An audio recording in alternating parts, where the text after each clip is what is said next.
Teks cerita fantasi kelas 7.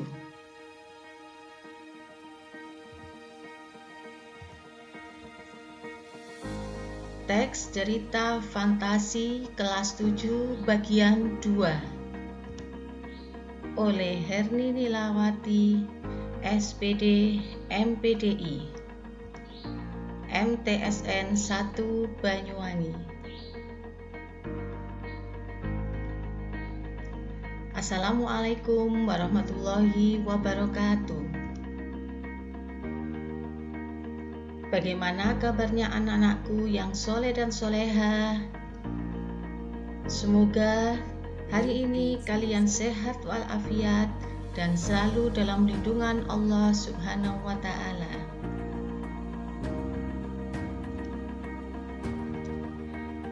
Kali ini kita belajar tentang teks cerita fantasi bagian 2. Adapun kompetensi dasarnya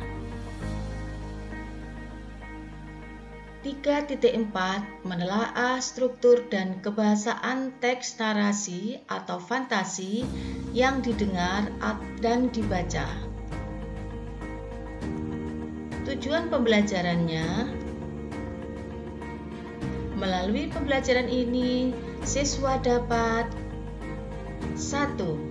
Menganalisis struktur teks cerita fantasi atau imajinasi. 2. Menganalisis kaidah kebahasaan cerita fantasi atau imajinasi. 3. Menelaah dan merevisi cerita imajinasi dari segi struktur dan bahasanya.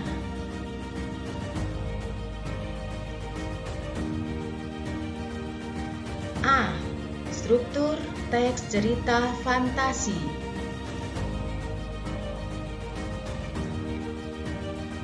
Teks cerita fantasi memiliki struktur sebagai berikut. 1. Orientasi. 2.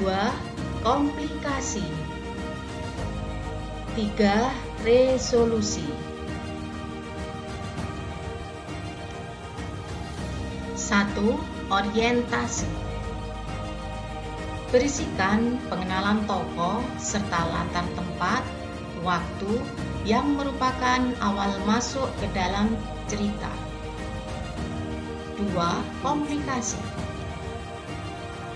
Berisikan permasalahan yang dihadapi tokoh utama. Bagian ini merupakan inti dari teks cerita fantasi. Ketiga, resolusi. Berisikan pemecahan masalah yang dialami tokoh.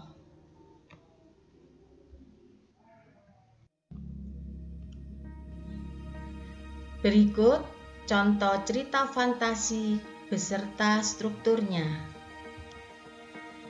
Judul cerita: Balas Budi Singa. Ini adalah bagian orientasi. Di suatu perkampungan, hiduplah pemuda miskin dan sebatang kara. Ia tidak memiliki harta benda kecuali gubuk yang sudah rapuh peninggalan orang tuanya. Untuk menghidupi dirinya, pemuda tersebut selalu mencari kayu bakar di hutan lalu dijualnya atau ditukarnya dengan kebutuhan pokok lainnya. Meski hidupnya serba kekurangan, namun pemuda tersebut sangat baik hati dan penyabar.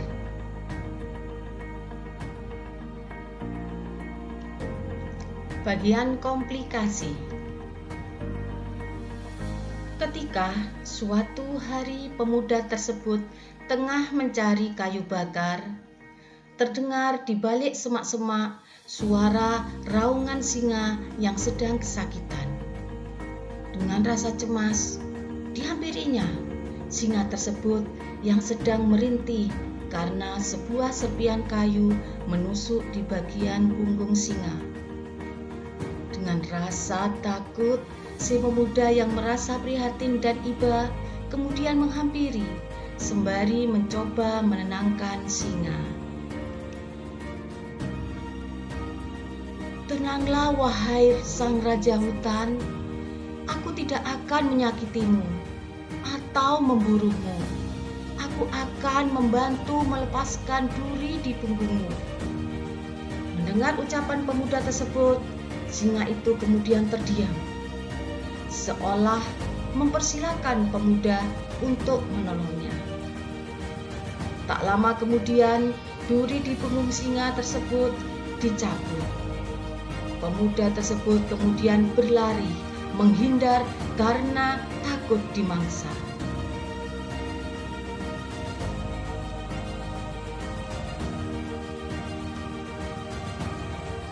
Ketika hendak kembali ke tempat mencari kayu bakar, ia tidak sengaja menabrak kereta kencana milik raja yang sedang lewat, sehingga kereta tersebut terbalik.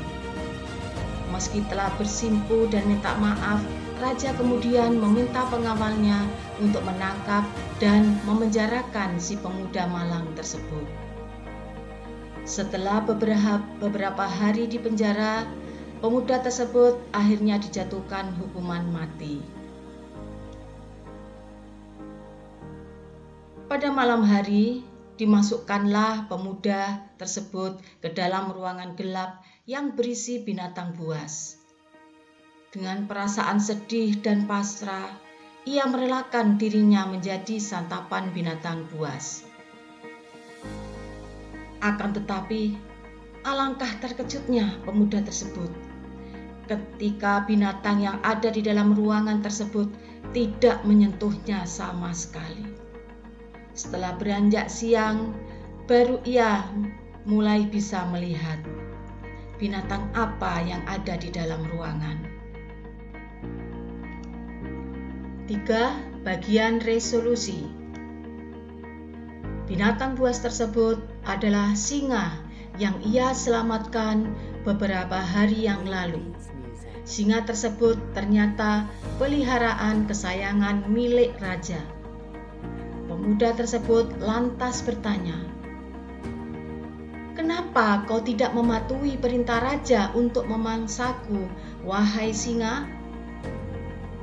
Singa tersebut kemudian menjawab, "Mana mungkin aku menyakiti orang yang telah berjasa menolong dan menyelamatkanku."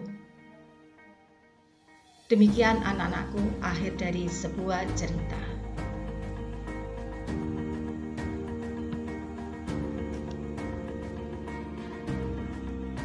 B.